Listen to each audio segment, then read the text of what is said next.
ছেলেদের কাঁদানো এত সহজ না। একটা ছেলে রাস্তাঘাটে মার খেয়ে পড়ে থাকলেও সে কাঁদে না। তাকে তার বাবা মা ইচ্ছে মতো বকা দিলেও সে কাঁদে না, বরং শান্তি পায়। তাকে ক্লাস টিচার বেত দিলেও সে কাঁদে না।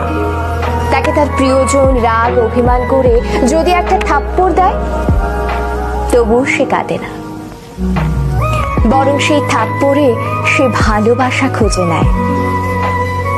এক কথায় বলতে গেলে ছেলেরা কাঁদেই না।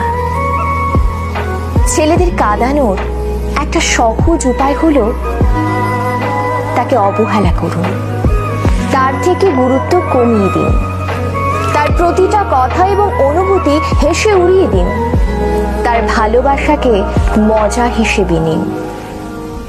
তবেই ছেলেটি কাঁদবে, তবে রাতে কেউ জানবে না। আপনি এইটুকু করে এক রাতে তাকে যতটুকু কাঁদাতে পারবেন, বাকি সারা জীবনেও তাকে ততটুকু কাঁদাতে পারবেন না।